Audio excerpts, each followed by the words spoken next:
Chapter 61 Blazing Shadow.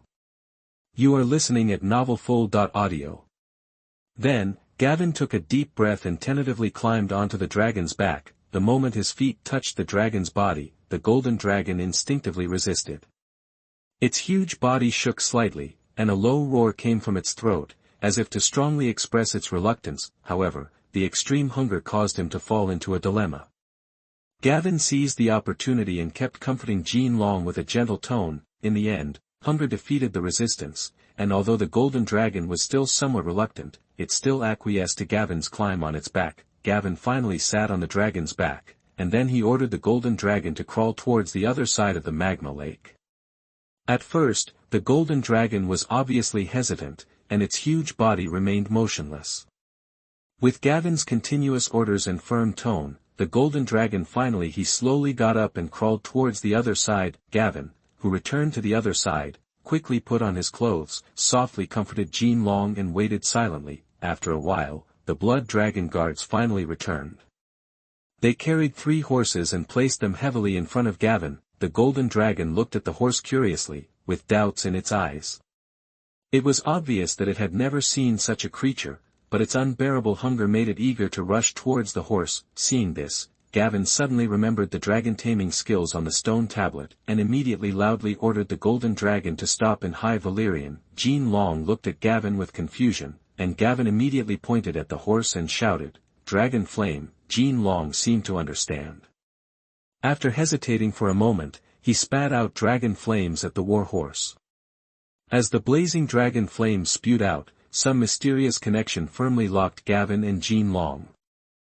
Gavin felt the strange fluctuations caused by this connection, and felt a sense of surprise in his heart. He could clearly sense Jean Long's emotions and thoughts, as if they had become one with him. After the golden dragon sprayed out dragon flames, there was more obedience and trust in its eyes. Gavin gently stroked the golden dragon's scales and said, "Well done, my partner." Jean Long had obviously been hungry for a long time, and actually ate all 3 horses, and the fatigue in his eyes also dissipated a bit. Looking at the golden dragon in front of him, Gavin remembered the huge figure he saw vaguely when he first saw it. He leaned his head against the golden dragon's head and said, "Let me give you a name, Blazing Shadow." The golden dragon seemed to understand. It raised its head slightly and let out a low dragon roar, as if in response to Gavin's gift. Gavin felt the movements of the golden dragon and raised a smile on his lips. Gavin then rode on Blazing Shadow, planning to return to the magma to bring back the dragon egg. This time Gavin rode on the dragon's back. Chiang did not resist at all, but lowered his head meekly, as if waiting for Gavin's instructions. Gavin carefully directed Blazing Shadow to approach the location of the dragon egg. The hot magma made the air around them hot. Gavin, who returned to the dragon's mouth again, carefully wrapped the dragon egg and put it into a special backpack. At this time, he noticed the 2 broken eggshells, frowned, and secretly guessed that one of them was hatching. The golden dragon Chiang, but what about the other dragon?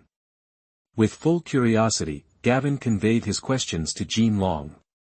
Jean Long Chiang was a little confused at first, but after a while, he seemed to understand what Gavin meant. It conveyed emotions of sadness and fear to Gavin. Gavin guessed that the other dragon had died and was killed by a more terrifying monster outside. It could even make the dragon feel scared, and it was not small compared to its size. Suddenly Gavin was shocked. The monster that could kill a dragon was also huge. Could it be the ones I encountered before? Could those monsters still grow in size? He then curiously informed Jean Long about his daily food sources. After half a day of communication, Gavin guessed that the golden dragon usually makes a living by hunting monsters outside. However, going out is not only very uncomfortable for it, but also extremely dangerous. There may be some that are easier to hunt, but Gavin has not seen them, and because he often doesn't have enough to eat, he can't tell how old Chiang is from his body shape. Blazing Shadow cannot go out often. In this dragon lair, relying on the magic of magma, the golden dragon will not be corroded by the mysterious power in the ruins of Valyria. Once he goes out for a long time, it will be difficult for the dragon to persist. It's no wonder that Chiang is so thin. He is obviously malnourished. Even when facing monsters that are about 3 meters in size, Chiaing will be very dangerous when the opponent is not afraid of death and has a large number, and there are even more terrifying monsters. In this way, with the help of Chiaing, Gavin easily retrieved all the dragon eggs. When all the dragon eggs were placed securely in Gavin's specially made backpack, he gently patted Blazing Shadow's neck to show his gratitude. All the dragon eggs were put into a special backpack and tied tightly to Chiaing's back. All the senior blood dragon guards also packed up some dragon bones and Valyrian steel products and prepared to evacuate this place. As for the countless gold and gems, Gavin felt powerless. He would be satisfied if he could keep the high-level blood dragon guard all the way back. Once the situation is critical, Gavin will not hesitate to abandon all the blood dragon guards and escape here with only Blazing Shadow and Dragon Egg. After getting ready, Gavin mounted the Blazing Shadow and began to climb hard into the cave. Chiaing's vigorous figure shuttled flexibly through the winding passages, and those protruding rocks could not stop its steps at all. The hot air was surging all around, but Gavin's heart was filled with anticipation of his imminent return. Finally, they passed through the long and winding passage and entered the vast space under the volcanic fissure. The Blazing Shadow kicked its hind legs suddenly, spread its wings vigorously, and the powerful force pushed it into the air, rushing straight towards the crater, and rushed out of the volcano in an instant. It was Gavin's first time riding a dragon to fly, and this wonderful feeling made him feel excited. The wind whistled and raged in his ears, and the scenery under him quickly retreated, as if the whole world was under his feet. He felt the rhythm of the Blazing Shadow's muscles, and an unprecedented sense of joy and freedom surged in his heart. Gavin, who was flying in the air, suddenly caught a glimpse of several black shadows of monsters in the grass rushing towards the blood dragon guards. Gavin took out the dragon bone bow without hesitation and shot several flaming arrows instantly. The monsters were hit accurately, and the powerful impact of the explosion instantly overturned them to the ground. Several blood dragon guards quickly broke away from the formation and rushed to the fallen monster like lightning. With a swing of the sword in their hands, they beheaded the monster cleanly and neatly. The whole set of actions was smooth and seamless. With Gavin's cooperation, the team moved forward safely, getting closer and closer to the coast. However, at this moment, a deafening roar came from the sky. A terrifying beast much larger than Chiaing rushed out of the fog and pounced towards Gavin and Chiaing. It looked like a skinned bat, which was creepy. Seeing this, Gavin immediately ordered Chiaing to lower his altitude towards the ground and rush towards the blood dragon guards. Chapter 62 Successful Escape. You are listening at novelfull.audio. As he landed, he took out the dragon bone bow again and shot at the monster. But the monster seemed to have strong magic resistance. After several fire arrows were shot, except for the shock caused by the explosion that forced it to slow down, the fire could not cause substantial damage to it. As Chiaing landed, the monster also swooped down. Gavin seized the opportunity and shot a fire arrow, causing the monster to deviate from its trajectory. Then he immediately ordered Chiaing to take off, but the monster was too late to react and fell straight to the ground. As soon as it landed, several blood dragon guards who had already rushed here rushed up quickly. A blood dragon guard jumped up from his horse and stabbed the monster's body with a sharp sword. The injured monster immediately let out a shrill scream and bit the blood dragon guard fiercely, biting it in half in an instant, but the blood dragon guard with only the upper body left tightly grasped the long sword and did not let go. As it swung back and forth, the monster's wound became larger and larger, but no blood flowed out, but a thick white liquid came out. The monster immediately bit again. At this time, another blood dragon guard took the opportunity to jump onto the monster's back and cut its wings with a sword. The monster was blown away by the pain. Countless blood dragon guards attacked the giant beast at this time, desperate to hurt it. The monster wanted to take off, but it couldn't do it because its wings were damaged.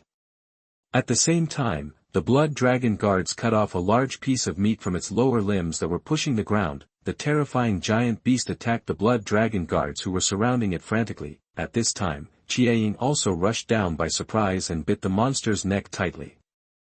The monster screamed and struggled frantically, trying to break free, but the blood dragon guards cut off the joints of its wings with sharp swords. As time passed, the monster's movements gradually became slower.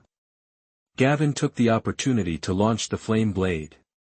After a few jumps, he inserted the flaming long sword into the monster's head.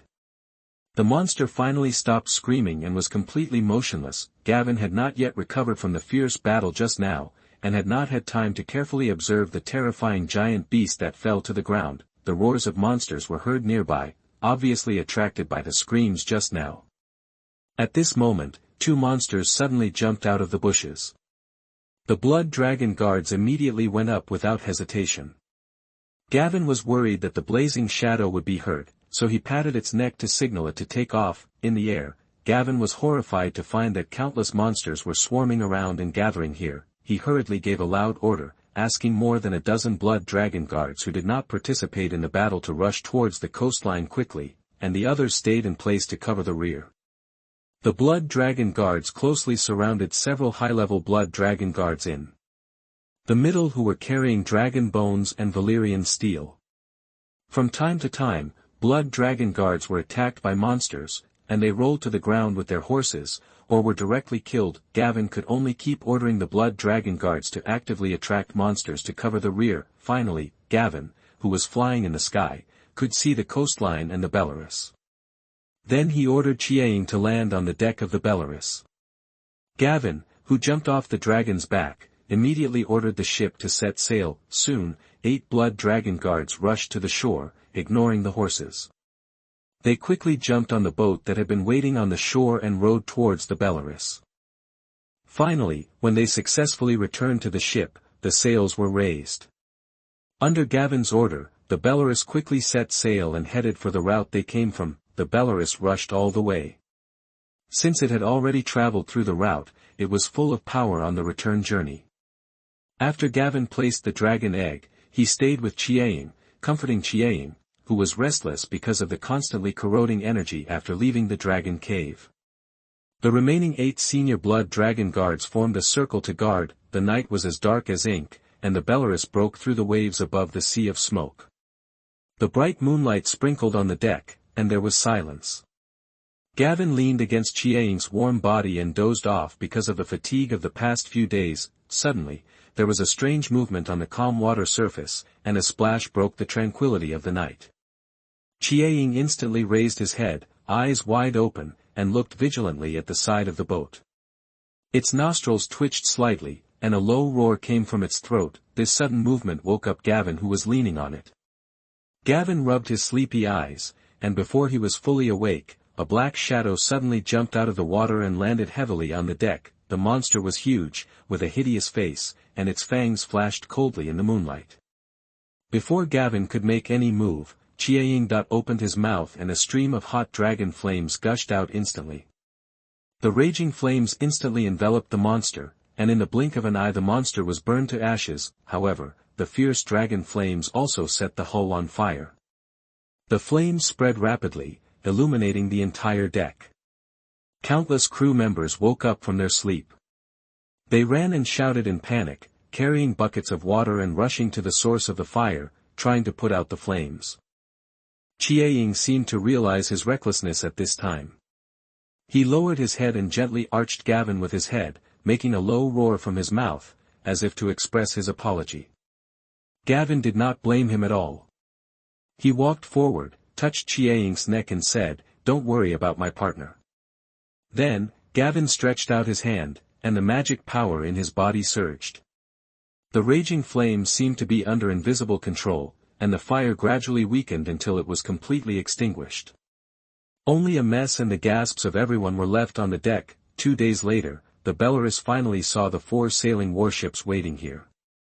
The fleet successfully reunited, entered the Sunset Sea, and sailed towards the Stone Steps Islands. The scenery of the Sunset Sea is magnificent, and the sunset glow is like brocade, dyeing the sky and the sea into a gorgeous orange red. At this time, Gavin stood on the deck, holding the railing with both hands, frowning slightly, thinking about the reaction of the outside world after he brought back Chiang. Suddenly, the sea water next to him surged violently, and the waves splashed. Chiang suddenly emerged from the water, spread his wings, and brought strings of water droplets that sparkled like pearls in the afterglow. Then, it jumped lightly to the deck, holding a huge fish in its mouth. Seeing this, Gavin smiled and cooperated with Chiaying. A dragon flame sprayed out of Chiaying's mouth, instantly roasting the fish to perfection, but without causing any damage to the hull. Chiaying happily enjoyed its food and ate it with relish. At this moment, Chiaying was in much better condition than the day Gavin met it. Its originally thin body seemed to be much fuller, its scales were more shining, and its eyes were full of vitality and energy. Gavin looked at Chiaying, who was feasting on his food, and thought to himself, it won't be long before it becomes extremely strong. As he thought about it, Gavin couldn't help but smile expectantly, as if he had seen Chiaying's majestic future. Chapter 63 The Sea King's Invitation. You are listening at novelfull.audio. As Gavin's fleet sailed towards the Stepstone Islands, countless merchant ships passed by, countless people saw the golden dragon soaring over the fleet, and they all showed panic and shock. Gavin saw this and ignored it. He knew in his heart that the existence of Chiaying would definitely cause waves among all the forces, especially the Iron Throne and the Third Daughter Kingdom. The appearance of Chiaying really gave Gavin great confidence. At first, he just wanted to obtain the dragon egg in order to hatch a baby dragon, but he never expected to directly obtain an adult blazing shadow with extremely strong combat power. However, he felt that he did not need to think too much about the idea of the Iron Throne. Even if some people regarded him as a threat, he was not a pawn, nor was he a nameless nobody. He currently has a huge fleet and the entire Stepstone Islands. Even if there is no Chiaying, all forces must treat it with caution. Gavin was thinking about where to place Chiaying's home. After much deliberation, he chose Shipwreck Cove. The huge cave where the dragon egg was found before was just in line with Chiaying's habit of living in caves, and there was only one channel to enter Shipwreck Cove. Easy to defend but difficult to attack, which can effectively prevent others from plotting against Chiaying. The fleet continued to move forward, and the sea breeze blew by. Finally, after sailing for more than 10 days, Gavin saw Bloodstone Island. He rode on Blazing Shadow and soared into the sky towards Bloodstone Island. Gavin rode Blazing Shadow, like a golden lightning flashing across the sky, galloping towards Bloodstone Island. When the huge shadow enveloped Bloodstone Island, the people on the island panicked for a while and looked up to the sky, their eyes full of fear and confusion. Then when they saw the people on the dragon's back, their faces showed extreme surprise, their mouths opened wide, and they couldn't believe what they were seeing. When they saw that it was their Lord Gavin sitting on the dragon's back, their shock was beyond words. There were exclamations, whispers, and discussions among the crowd. Gavin drove Blazing Shadow and landed directly on the open space in front of the city lord's mansion. The huge impact stirred up a cloud of dust. Boris and Hassan, who had already heard the news, hurried over. They looked at Gavin riding on Chiaying's back and stood blankly on the spot, their faces full of disbelief. Boris's eyes widened, his lips trembled slightly, and he kept mumbling to himself, silver hair and purple eyes. That's how silver hair and purple eyes are. Hassan was so shocked that his jaw almost dropped and he was speechless for a long time. After a while, he stammered as if waking up from a dream, "Sir, this is really incredible." Gavin jumped off Chiaying's back, looking calm, and looked at them with a smile. "Don't be so surprised, this is just the beginning. By the way, my partner's name is Chiaying." Only then did Boris come back to his senses, hurriedly took a few steps forward, bowed and saluted. "Lord, your return brings such shocking power. Bloodstone Island will surely be honored because of you." Hassan also quickly echoed, "Yes, Lord, with the help of this magic dragon, Rhys still dares to be arrogant." Gavin first called a soldier and ordered him to prepare food for Chiaying. Then he looked at Hassan and Boris and said, "Come in with me. I have something to discuss with you." Then the three of them entered the study room of the city lord's mansion. Gavin sat at the desk and said with a serious face, "I plan to rename Shipwreck Bay to Dragonflame Bay, build defense facilities next to the waterway of Dragonflame Bay, and build a manor on the island. Chiaying will live there in the future." Boris frowned at first, thought for a moment and said, "Sir, it will take time to build these, probably a few months." Gavin said it was okay, just do this slowly. In addition, our control of the archipelago is too scattered.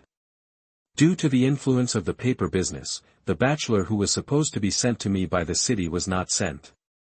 We currently lack effective communication means. You can't always rely on messengers to deliver information, because the information delay will be too great. The two agreed, and Hassan said, "My lord, we can spend more money to buy some bachelors, and we can always obtain the technology of raising ravens." Gavin then said to Hassan, "Send a team of people to find my uncle. If he finds Qyburn, let them bring him back. In addition, from now on, we must be alert to the movement of the royal fleet. With Chiaing in the future, it may cause a violent reaction from the Iron Throne." Hassan immediately responded, "Lord Gavin, I understand." At this time, Boris interjected, "My lord, a messenger from the Sea King has come to the island, and he invites you to visit Braavos." Hassan listened to what Boris said, and then said to Gavin, "Sir, I am from Braavos. The King of the Sea has always invited nobles, royal families, and wealthy businessmen from all over the world to visit. This is a normal situation." After hearing this, Gavin leaned on his seat and pondered for a moment, then said, "You mean I won't be in danger if I go to Braavos?" Hassan said, "Well, the guests invited by Sea King have always been in no danger. After the guests landed on the land of Braavos, they were protected by Sea King, similar to the situation of guest power in Westeros." Gavin smiled and said, "As my most loyal subordinates, I can tell you some situations now. Aren't you curious about why I can ride a dragon?" Boris and Hassan looked at each other and said in unison, "Sir, we are indeed curious, but as long as it is your decision, we support it." Gavin smiled and explained to them, "The surname Bellerys is one of the 40 Dragon King families. My mother's ancestors happened to be guests in Braavos at that time and escaped the Doomsday catastrophe. In the subsequent bloody era, they were forced to escape from Braavos, the clan's sword was left behind." Gavin looked at Boris again and said, "The sword that I asked you to send someone to negotiate for purchase is the sword of the Bellerys family." Boris suddenly realized, "That's it, sir, no wonder you always attach so much importance to that sword." Hassan also nodded and said, "There is such a profound connection behind this. I thought you were of Targaryen blood." Gavin thought for a moment and then said, "Boris, go reply to the other party's messenger. I will go to the Neptune Palace in Braavos as a guest as scheduled. I don't know what the situation will be like this time when I go to Braavos, but this is also an opportunity for me. This time I plan to take back the clan's sword and fulfill my mother's wish." Boris responded, "Yes, sir, I will do it right away." Gavin looked at Hassan again. "Hassan, during this period, we must strengthen the defense of the island and cannot relax at all. The appearance of Chiaing will inevitably attract spies." Hassan nodded solemnly, "Don't worry, sir, I will definitely make arrangements." Then the two of them took orders and left. Chapter 64, The Dragon Egg on Domination. You are listening at novelfull.audio. Blazing shadow fluttered its wings, powerful air currents swept away in all directions, and its vigorous figure galloped towards the sea. The people on Bloodstone Island looked up and looked at the soaring dragon. They screamed one after another, resounding throughout the entire island. The destination of Gavin's trip this time was Dragon Flame Bay. In the past, it took a whole day's sailing by boat, but now it took Chiaing to arrive in less than half a day. Viewed from a high altitude, Longyan Bay looks like a long claw, and the curved part is the huge natural deepwater port. At this time, 5 large shipyards have been built at Longyan Bay port, and countless ships are being built in full swing. The busy figures of craftsmen shuttled among them, the hammering of hammers and the squeaking of saws intertwined with each other. The busy construction scene showed the vitality of this land. As the golden dragon slowly descended, a huge shadow enveloped Dragon Flame Bay. Although people had already received the news, this was the first time they had seen the giant dragon with their own eyes. Their faces were full of surprise. They stopped what they were doing and looked up to stop and watch. The children pointed excitedly, while the adults looked in awe. Soon, Gavin flew to the open space behind the dock and saw Vika, who came after hearing the news. Vika's eyes widened and her mouth opened slightly. She was so shocked by the sight in front of her that she was speechless for a long time. Vika was once the steward among the more than 300 shipbuilding slaves. A year ago, because of his outstanding performance in shipbuilding work, Gavin released his slave status in advance. Not only that, he also appointed him as the leader of the island. Of the governor, Vika trotted up to Gavin and saluted respectfully. "Sir, although the messenger has already informed me, I was still deeply shocked when I saw Chiang for the first time." Gavin laughed. "It doesn't matter, you will get used to it gradually, and Chiang will settle here in the future." Gavin asked, "Vika, what is the current progress of the shipyard's manufacturing of sail warships?" Vika pondered for a moment and said, "Sir, due to the increasing proficiency of technology, each dock can now build a sail warship in 8 months. 5 docks started construction at the same time, which is very fast. Only the huge wood suitable for making keels is left. Not much left." Gavin nodded after hearing this and said, "I have asked Boris to announce the acquisition news." Vika hurriedly said, "Sir, it is quite difficult to acquire such huge timber. I heard a businessman mention before that there are extremely large trees in the land beyond the Great Wall in the north, and the timber transported by that businessman was obtained from trading with the savages there. We can go there to buy it and just pay the other party for food, weapons and thick clothing. After simple processing, we can transport it back by dragging it behind the ship." Gavin nodded slightly. "Well, you have a good idea. I will be visiting Braavos soon. At that time, you will prepare the fleet in advance and let them go to the north to find wild people in exchange for giant trees." Gavin then asked, "What is the current development status of Dragon Flame Bay?" Vika replied seriously, "Sir, the current population of Lonyen Bay has reached more than 5,000 people, and about 1/3 of the entire island has been developed into cultivated land." Gavin said decisively, "Well, let's stop developing inward for now. Have the Blood Dragon Guard set out?" Vika quickly replied, "Sir, your Blood Dragon Guard set out yesterday." Gavin said with satisfaction, "Well, I know, you are doing a good job, and the shipbuilding matter will continue." Vika bowed and said, "Don't worry, sir, I will make appropriate arrangements." Gavin plans to go to the dragon's lair to place dragon eggs. Chiang understood Gavin's thoughts and lowered his body. Gavin turned over and sat on the specially made dragon saddle. Chiang took a running start and soared into the sky, then soared in the sky, under Gavin's command. Blazing Shadow flew towards the dragon lair he had prepared for him. 20 blood dragon guards in the dragon's lair have been waiting here for a long time, and 11 steaming iron round boxes are placed next to them. Gavin jumped off Chiang's back and walked to the iron boxes. He opened one of them, and inside was the precious dragon egg he had obtained. According to the method recorded on the stone tablet, Gavin spread the dragon crystals purchased in advance on the ground, then placed the dragon eggs on top, and slowly input magic power into the dragon crystals. The dragon crystal gradually heated up, and soon Gavin was sweating profusely and stood up. This time, according to the records, he artificially created a good and suitable high-temperature environment for the dragon eggs.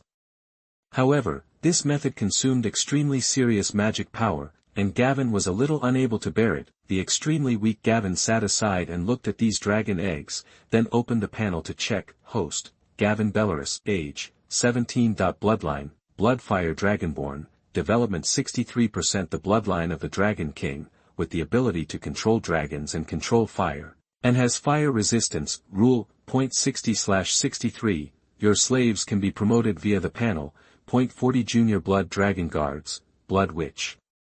Puppets made using the blood of the Dragonborn, can be advanced twice. .8 Senior Blood Dragon Guards, can no longer advance. .1 Adult Dragon, a magical creature composed of blood and fire, can be advanced once. .11 Dragon Eggs, unhatched baby dragons, can be hatched. Skill, Mastery of Fire, Legend, Sword Art, Legend, Flame Blade, Legend, Bow and Arrow, Master. Spear, Mastery, Energy Points, 61, obtained by automatically absorbing magic power floating around, or by actively absorbing magic power. Gavin was lost in thought while looking at the panel. He could understand that Blazing Shadow could be included in the control, but he was surprised that the dragon egg could be included in the control. When Gavin was on the boat returning to the stone steps, he stroked the dragon egg and accidentally injected his own magic into it. After the injection, the dragon egg appeared on the control. Gavin checked carefully and found that it took 50 energy points to hatch the dragon egg, and 100 energy points were required to advance to Blazing Shadow, which almost exceeded the total amount of energy Gavin could obtain at present. Fortunately, he brought back a lot of Bellerys' dragon bones this time. Gavin predicted that he could barely get 100 points after absorbing all of them. Looking at the energy points, Gavin couldn't help but feel a headache. After bringing back Blazing Shadow and dragon eggs from an expedition, he felt that the energy points were not enough. Gavin planned to try to hatch the baby dragon according to the hatching method recorded in the stone tablet after he returned from Braavos to see if he could save some energy points. Peter also had to think of a way to get him to provide more dragon bones. As for the dragon bones obtained this time, Gavin planned to use them to upgrade Blazing Shadow first to see how effective it was. When he clicked on Blazing Shadow before, there was only a single dragon flame effect. Gavin speculated whether he would have the ability to turn into flames like Bellerys after upgrading. After feeling that his magic power had recovered a little, Gavin called out to Blazing Shadow in his heart, and then ordered the 20 blood dragon guards to stay here to guard the dragon eggs. A dragon roar was heard, and Blazing Shadow flew into the dragon cave, and then left with Gavin. Chapter 65 Robert's Response. You are listening at novelfull.audio.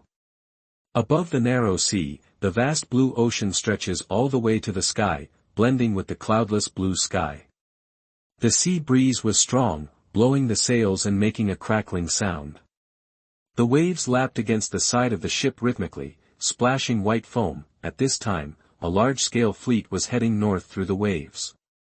The fleet consisted of 20 mighty sail warships and more than 30 armed merchant ships loaded with cargo. From the sails to the flags, everything depicts a blazing flame, just like a surging sea of fire, jumping wildly under the influence of the sea breeze. A golden dragon nearly 20 meters long circled and danced over the fleet, rushing into the water to catch fish from time to time, splashing large crystal-clear water. The golden dragon made deafening calls from time to time, which not only seemed to demonstrate its inviolable majesty, but also seemed to be escorting this powerful fleet. With such a huge fleet, merchant ships plying the narrow sea did not dare to approach and could only stay away from it, but they could still witness the soaring golden dragon. The people on the merchant ship looked at the circling and flying golden dragon, their eyes widened in shock, whispering to each other, and pointing. As if the news had wings, it was spread frantically to both sides of the strait by people on these merchant ships. For a time, the entire narrow sea was abuzz with discussions about the dragon's master and this fleet, and all kinds of speculations and rumors were flying in the sky. King's Landing, Red Keep. Robert Baratheon made a rare move towards the royal council chamber, which he had never set foot in before. Robert, who was enjoying himself in a brothel a few days ago, heard that several merchants who came to King's Landing mentioned seeing dragons and that the owner of the dragon was Gavin Bellerys, the lord of the Stepstone Islands. Robert scoffed at this and thought that this was not a good idea. A few businessmen are just sensationalizing. In his mind, the dragon has long been a legend that has disappeared in the long river of history. How can it easily reappear in the world? But in the past 2 days, countless merchant ships arriving at King's Landing brought definite news.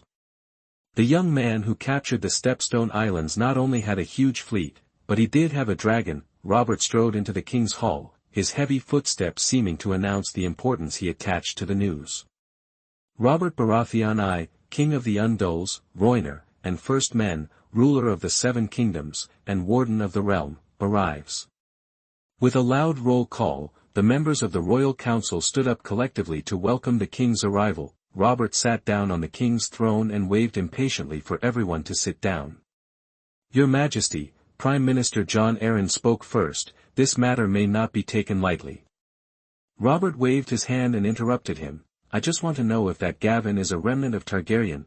That the ministers looked at each other, and the hall fell into a brief silence. Varys, the intelligence chief, was the first to break the silence and replied respectfully to Robert. My little bird reported to me that Gavin Bellerys' mother is a Valyrian remnant from Volantis. She should be a dragon species left over from the Doomsday catastrophe, but what is certain is that her dragon master bloodline has nothing to do with the Targaryen family. Archmaester Pycer also interjected tremblingly, Oh, it's true. Volantis is full of silver-haired and purple-eyed Valyrians, and the blood of dragon masters is mixed among them. making it difficult to distinguish. Robert then looked at Varys and asked, "Spider, tell me, where did his dragon come from and where is it now?" Varys replied, "There are rumors that after Gavin Bellerys returned from the ruins of Valyria more than 2 months ago, he brought back a golden dragon. At the moment, he is leading a fleet to Braavos. It is said that he was attacked by following Neptune's invitation, the dragon followed him." When Robert heard this, his face suddenly darkened, and he said, "Those 2 remnants of Targaryen are also in Braavos now. We can't keep them anymore. Send someone to kill them." Jon Arryn quickly advised, "Your Majesty, killing 2 children is definitely not what a king should do. It is detrimental to the king's honor." After hearing this, Robert roared, "Fuck the king, fuck the honor, I want to rule 7 countries, can honor make them obey? It depends on fear and blood. Those 2 remnants must die." The new finance minister Peter interjected at this time, "Those brothers and sisters are currently guests of the Sea King. Although I heard that they are in a bad situation, they are protected by the Sea King in Braavos. It is really difficult for the people we send to take action." Robert picked up the wine glass in front of him and drank it all in one gulp, some of the wine flowing down his beard. After putting down the wine glass, he said with disdain, "Then find someone from the local area. All you need is a brave man and a sharp dagger." At this time, Jon Arryn frowned and said, "Your Majesty, what we are mainly discussing at the moment is Gavin Bellerys and his dragon, not the 2 exiled children. Regardless of whether Gavin is a Targaryen or not, everyone must arouse the Iron Throne's high vigilance. Don't forget Aegon 300 years ago. Gavin may have only 1 dragon at this time, but his army is much more than Aegon's once." Queen Cersei, who was sitting next to him, also spoke up, "The existence of that dragon has already threatened the king. Why not prepare people in Braavos in advance? As long as the dragon rider dies, the dragon will also." Queen Cersei hadn't finished speaking when Robert shouted at her, "Shut up. Woman, don't let me drive you out." Then he looked at the ministers and said lightly, "If he dares to claim the throne, I will smash his head into his chest, but now he is the lord under the Iron Throne. Killing him for no reason will definitely cause turmoil in the 7 kingdoms." Jon Arryn frowned even more tightly, no longer using honorifics, and said anxiously, "Robert, we can't wait for the other party to claim the throne before reacting. The Stepstones are different from the Iron Islands. Once the other party claims the throne, our maritime power will not have an advantage. A young man has a dragon and a huge fleet, ambitions will inevitably arise, and Aegon more than 300 years ago is a living example." Robert glared at him, then looked at the ministers and said, "Then what do you say we should do?" Jon Arryn pondered for a moment, and said seriously, "Keep a close eye on Gavin Bellerys' movements. We need to understand the situation of the Stepstone Islands in all aspects. While the Stepstone Islands are still subject to the Iron Throne, use the name of the Royal Conference to restrict them." Robert said helplessly, "I listen to you. You decide what methods to restrict and suppress." Jon Arryn then said to Littlefinger, "Peter, you need to go to the Stepstone Islands again to include them under the port tax collector system." Then he looked at Varys, the chief intelligence officer. "Varys, send your little bird there too, and keep a close eye on every move there." Chapter 66, Black and White House. You are listening at novelfull.audio. Peter looked embarrassed when he heard this, and said, "Gavin is not on the Stepstone Islands at the moment. If we only discuss it with his officials, it may be difficult to achieve this." After hearing this, Jon Arryn said, "Just read them the order of the Royal Council directly. Arrange our personnel first. Most of Gavin's troops are purchased unsullied. According to the law, they are prohibited first. Purchase an army of slaves." Peter said helplessly, "I will do my best, Prime Minister." Wallace on the side also expressed his compliance. After Jon Arryn arranged the task, he looked at Robert and said, "Your Majesty, please sit on the Iron Throne in the near future. I need to go to Dragonstone to discuss with Stannis." Robert said, "What is there to talk about with Stannis? My brother rarely comes to King's Landing now." Jon Arryn said, No, no, no matter what, your brother is the Sea Lord and controls the royal fleet. If you really need to suppress the rebellion, you must rely on your brother. After I return, let's discuss giving Gavin an official position. It would be best if he comes to King's Landing. We need to meet this young man. Robert said helplessly, Okay, it's up to you. You are the Prime Minister, and I will do whatever you want. After the Imperial meeting, the 8-clawed spider Varys quickly returned to his residence, immediately took out a pen and paper, and started writing. My old friend Illyrio, there is an unexpected factor in our plan. You must have heard about it at this time. Gavin Bellerys, the current lord of the Stepstone Islands, owns a golden dragon. This undoubtedly proves that he is a dragon rider, and he's sailing toward Braavos. Meanwhile, Robert the Usurper has given explicit orders to assassinate Viserys and Daenerys, and our plans must be advanced. I hope you will go to Braavos immediately, bring the brother and sister back to Pentos, and also contact Gavin Bellerys to see if you can be of use to us. Your friend Varys the Octopus Spider. Then, Wallace called his little bird, a little boy about 7 or 8 years old. After giving the other party a piece of candy, Wallace handed the letter to the little boy and told him, Go to the port and give it to Captain Yam. The little boy nodded vigorously, held the letter tightly in his little hands, turned around and ran towards the door. The Reach, high garden that in a beautiful garden, flowers bloom and a gentle breeze blows. Marjorie received a summons from her grandmother Olenna and hurried here full of curiosity. As soon as they arrived here, they saw their grandmother Olenna sitting solemnly, while her father, the Duke of Metz, looked a little downcast. Marjorie hurried forward and saluted, Father, Grandmother, what happened? The Duke of Metz immediately said angrily, The envoy sent to the Iron Throne has returned. Robert Baratheon rejected my marriage proposal with our Tyrell family. He plans to let his heir Joffrey marry the North in the future.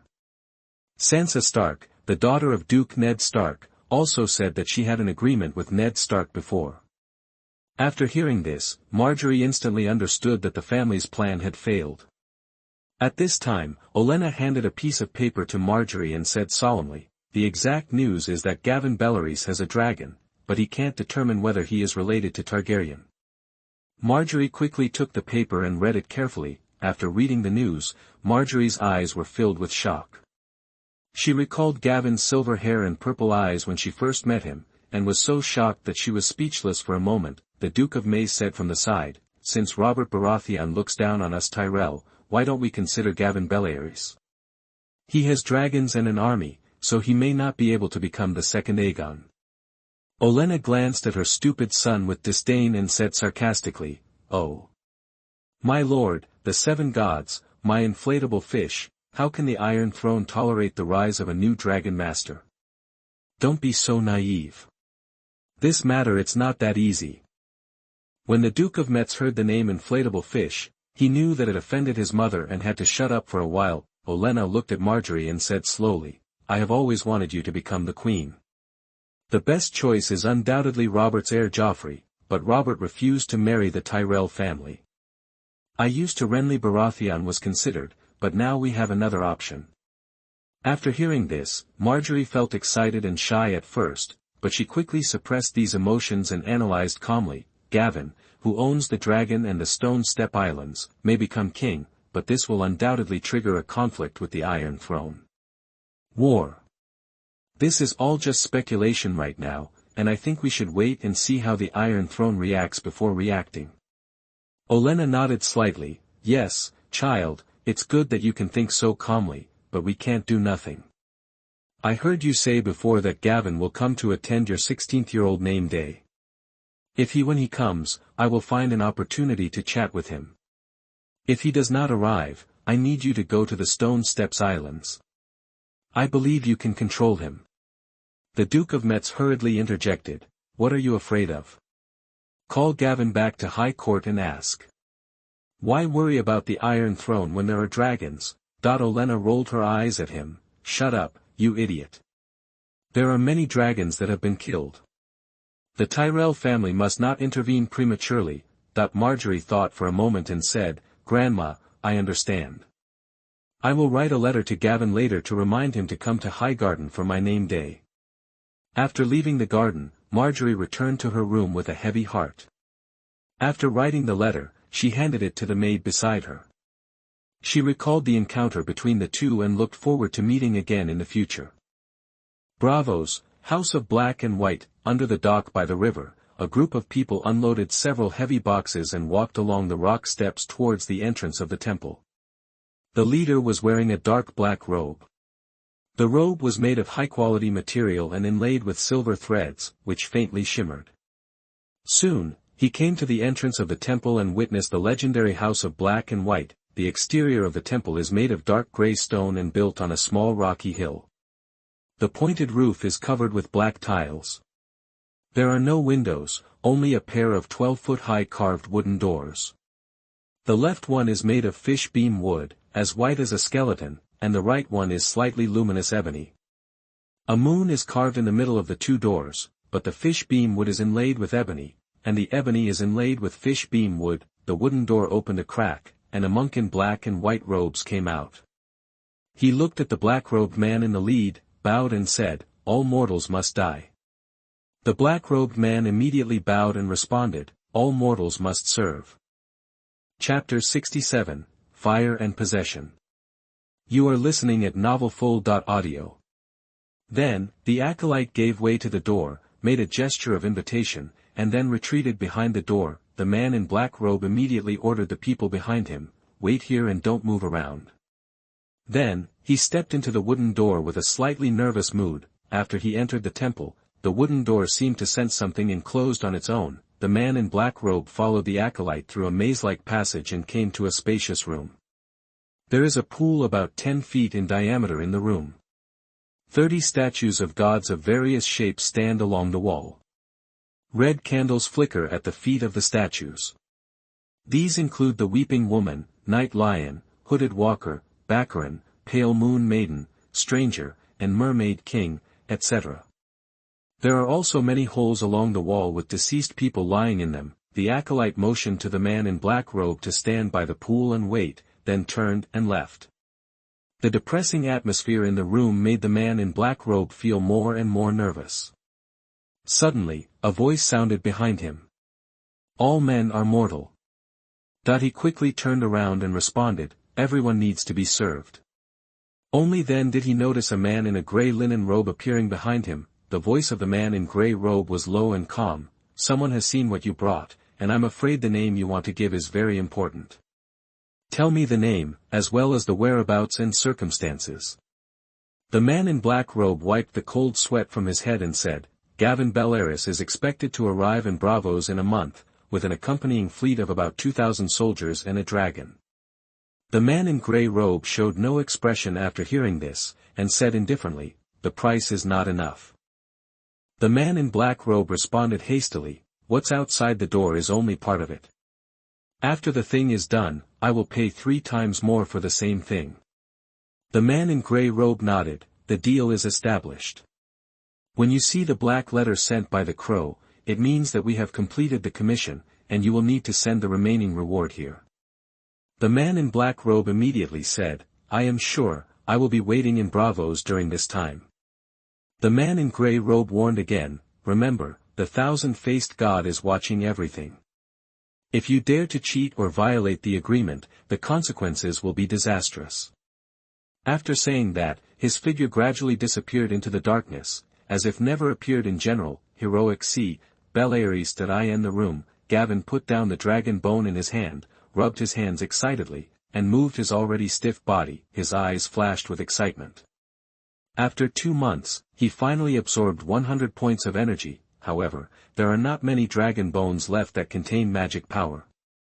Regardless of thinking about the keel, Gavin couldn't wait to walk out of the room and walk towards the deck of the bow of the Bellerys. The crew members who were busy on the deck saw him coming and tacitly avoided the position in front of the bow deck. During this period of time, Gavin often came here to summon Blazing Shadow. Everyone had become accustomed to the ownership of the bow deck, and then left quietly and quickly. Following a loud roar, the Blazing Shadow flying in the air swooped down towards the Bellerys.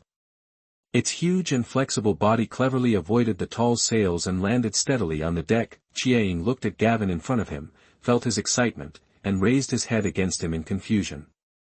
Gavin immediately hugged him, put his forehead close to Chiang to convey the feeling, and said at the same time, "Chiang, let me help you improve now."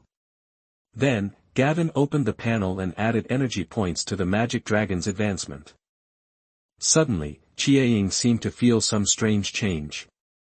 It twisted its whole body, stretched its neck, and then a mouthful of dragon flames spurted out into the sky. A trace of fire gradually appeared from the gaps in the scales on its body, and it kicked off its legs, fluttering its wings and flying into the air.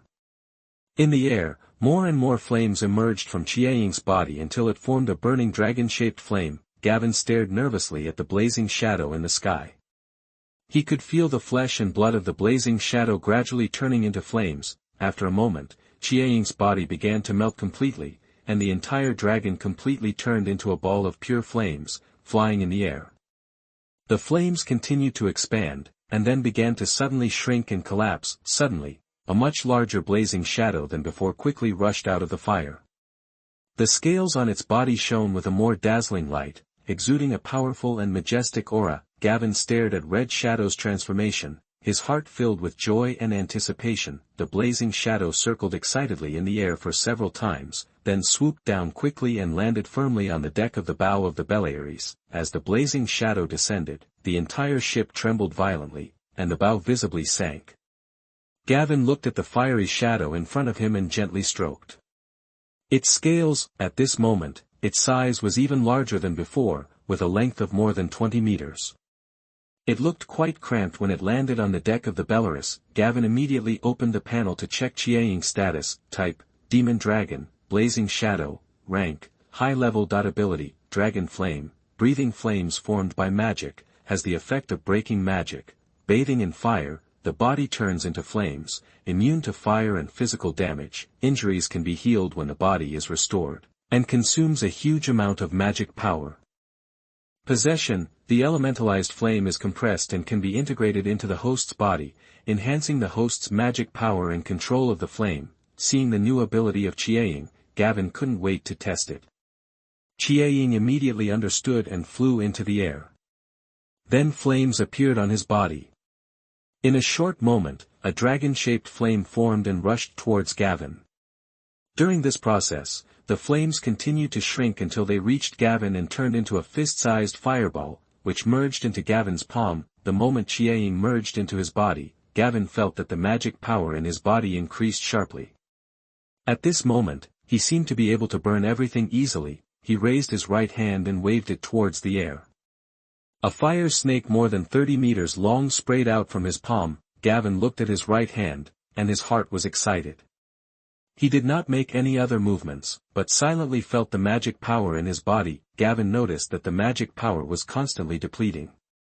It seemed that the possession was time-limited.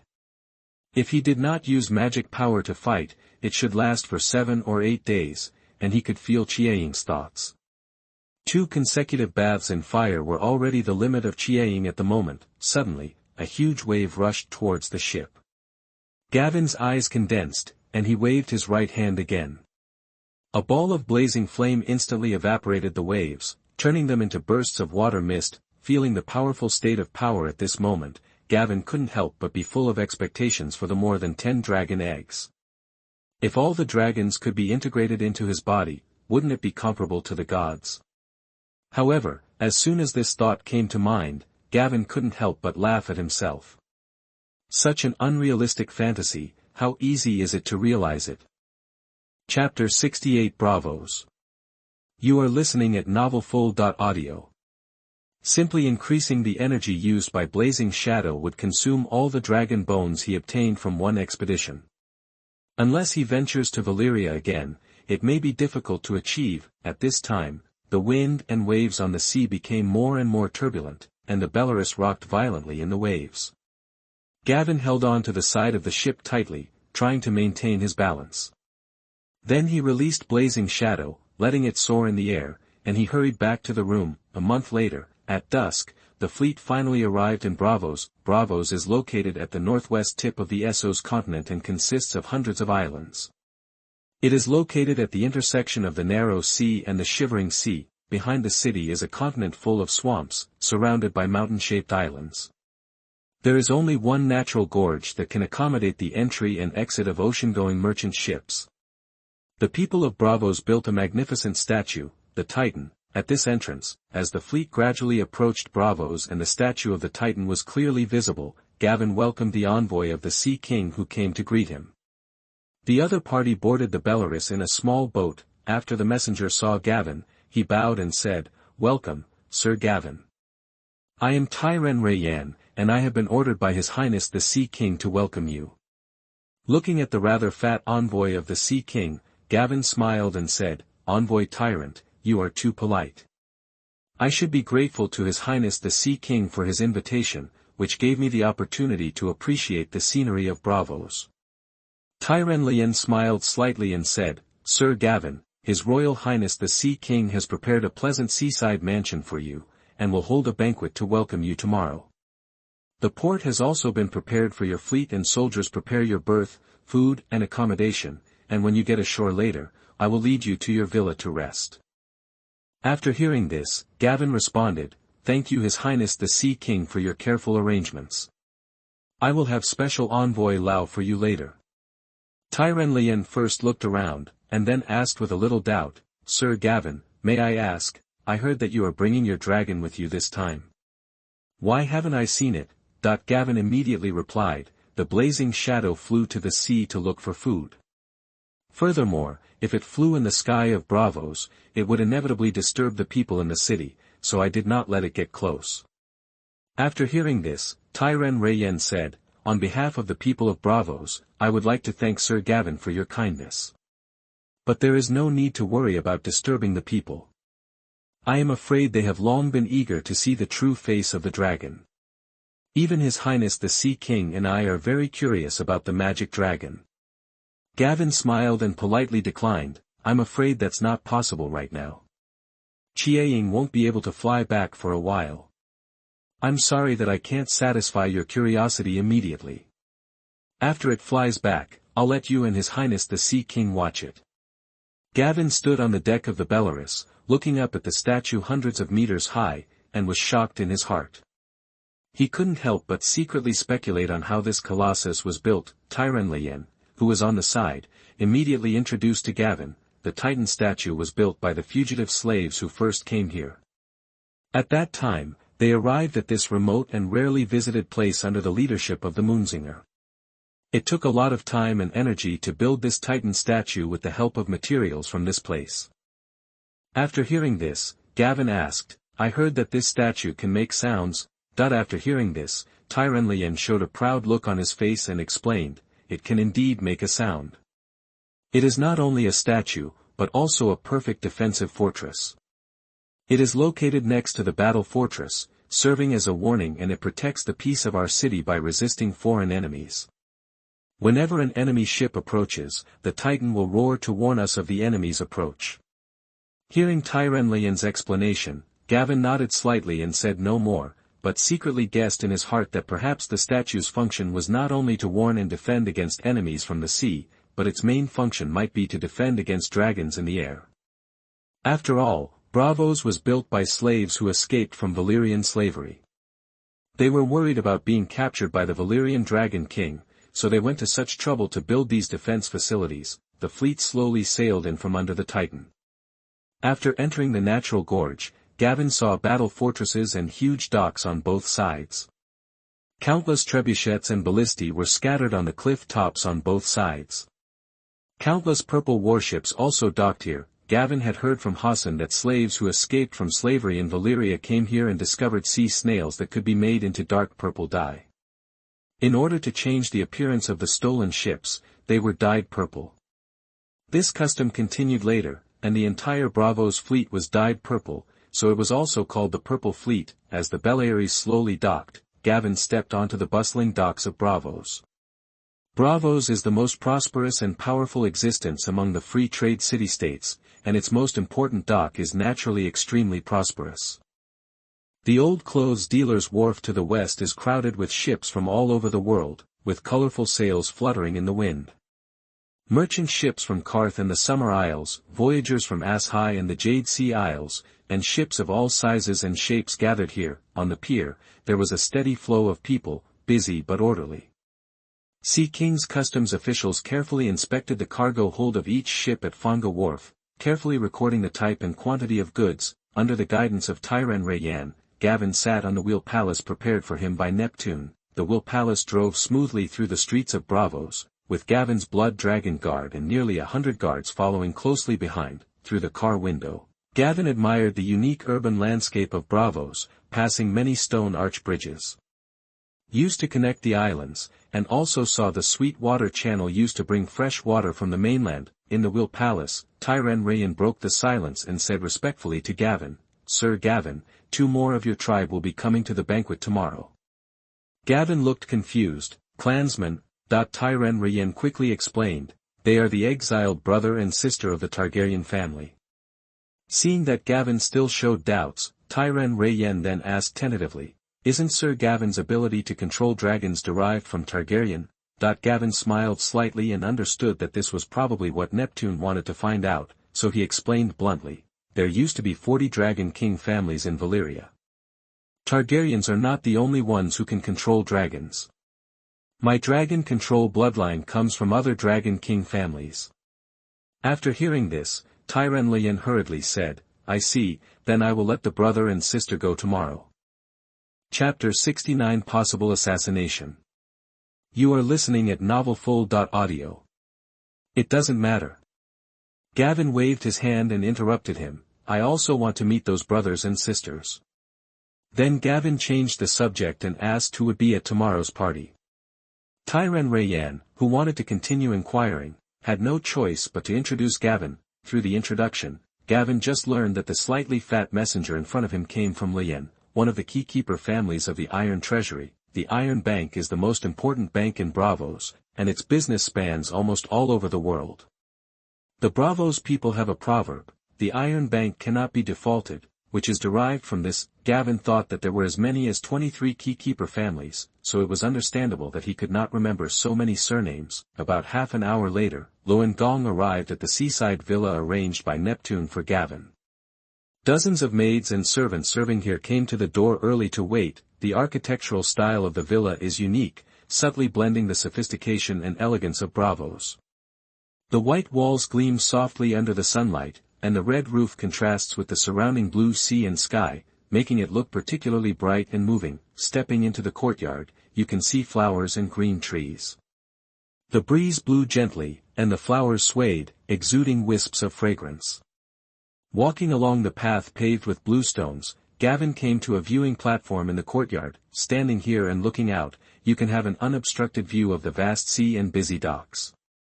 The entire Braavos shows a prosperous scene, with ships passing back and forth, just like fish swimming in the sea. In the blue sky, seagulls soar freely, sometimes swooping towards the sea, sometimes fluttering their wings, and their cheerful chirps add a bit of vitality to this wonderful scenery. Gavin couldn't help but sigh in his heart. Neptune's arrangements for his guests were really thoughtful and meticulous, and he was worthy of being a host who often invited people to be his guests. Suddenly, magic power surged in his body, and Qi Ying's emotions came to him. Gavin suppressed the surging magic power and murmured to himself, "Be patient for a while, and then let you out later." Night quietly enveloped Braavos, and the seaside house where Gavin lived was immersed in tranquility. The moonlight fell on the stone pavement in the courtyard, giving off a faint silvery glow. Suddenly, a black shadow quietly appeared at the courtyard door and knocked gently on the door. The soldier on duty carefully opened a gap, and after seeing the appearance of the person clearly, he let him in. The man walked through the courtyard surrounded by flowers, and his footsteps were particularly clear in the quiet night. Not long after, he saw Gavin, who had been waiting here. The man quickly bowed and saluted. "Sir Gavin, you are here." Gavin narrowed his eyes slightly and asked, "Are you the one who was arranged here by Boris?" "Yes, sir." The man responded. "Tell me about the situation before I got here." Gavin stared at him sharply. The man hurriedly said, "As the news of your possession of the dragon, Lord Gavin, spread here, the Purple Fleet personnel and Braavos have stopped taking vacations and have been recalled to the ship. The fleet sailors who were previously hanging out in taverns and brothels are now missing.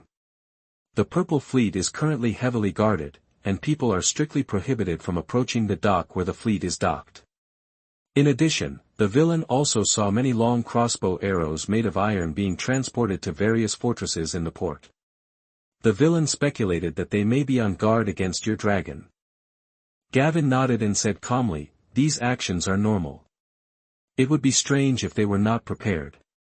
"What is the situation of the brother and sister?" The man continued. "Just after the news of your dragon reached Braavos, Neptune immediately sent people to find the brother and sister, placed them in a house, and entertained them.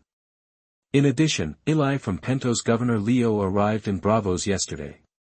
Today, he went to visit the brother and sister, but was turned away by the guards arranged by Neptune. I heard that he had conveyed news to Neptune's palace, and he might attend the ceremony to welcome you tomorrow." Banquet. After hearing this, Gavin frowned slightly and fell into thinking, this may be the butterfly effect caused by my appearance. After the news of my dragon spreads, it may force Varys and Illyrio to advance their plans, otherwise according to thee it is estimated that Viserys will wander here for another year, but I wonder if Illyrio has contacted the Horse King. If he has not, what reason will he use to persuade Viserys to leave with him?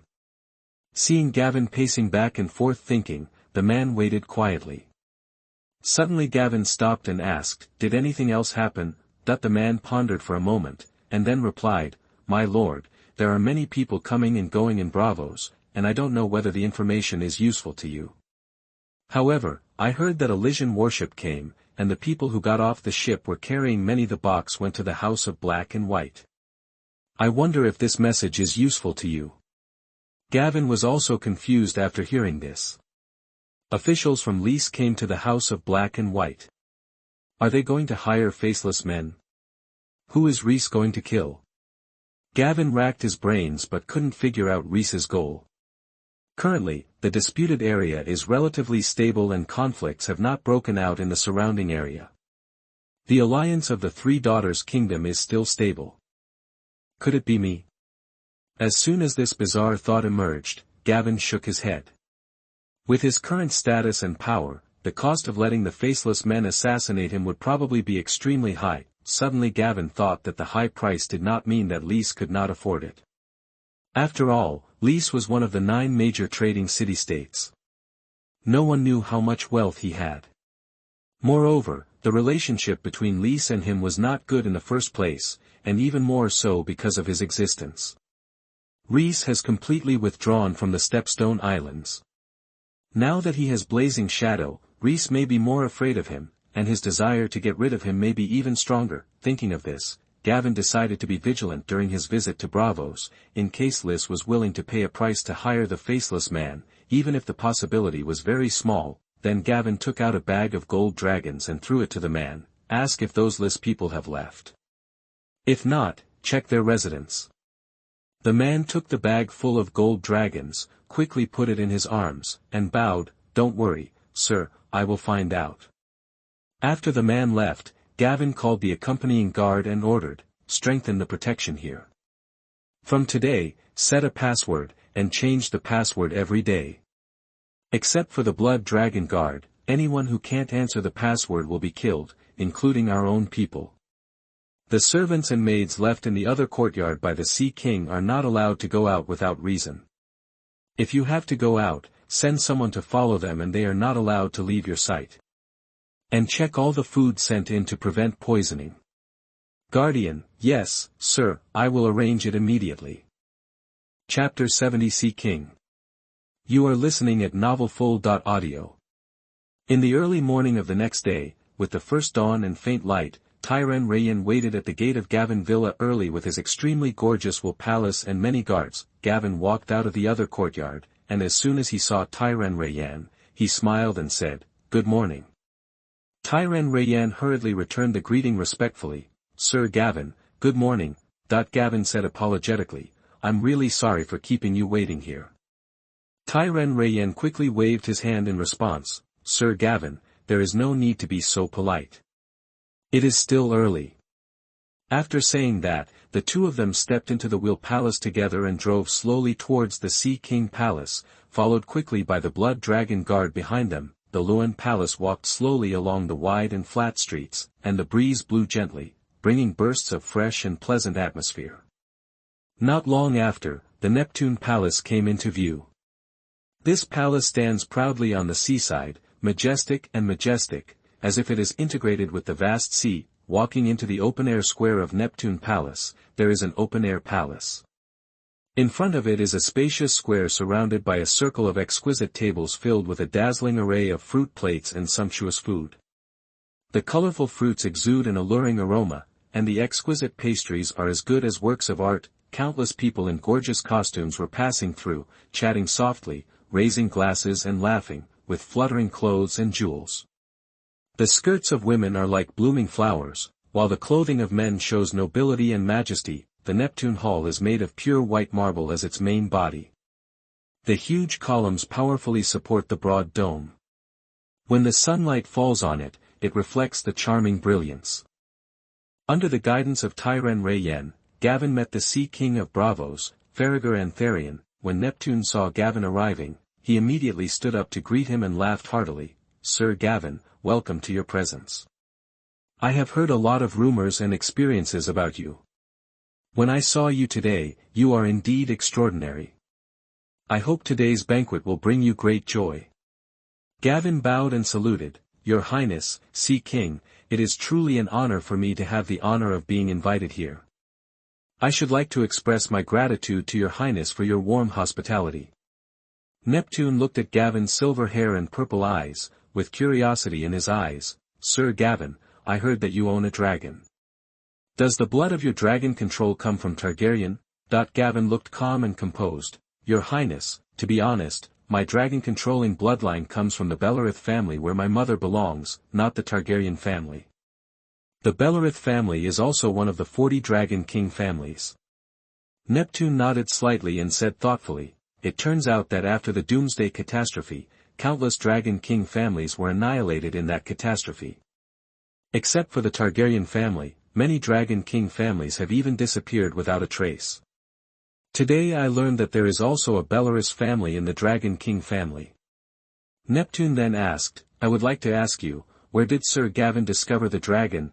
After hearing this, Gavin felt that this Neptune was really a curious baby, and he was not afraid of annoying the guests by asking such questions.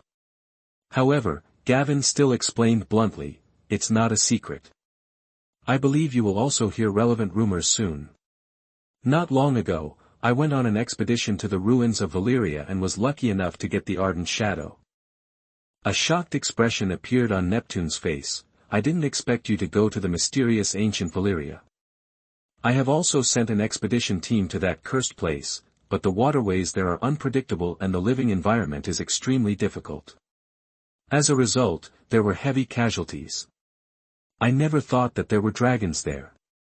Looking at the expression of Neptune in front of him, Gavin guessed that he might have thought of sending people to explore there again, but having been there personally, he knew the dangers there. Even with the power of the Pyromancer, he had clear intelligence, and with the help of the Blood Dragon Guard, they still suffered heavy losses and even escaped in embarrassment.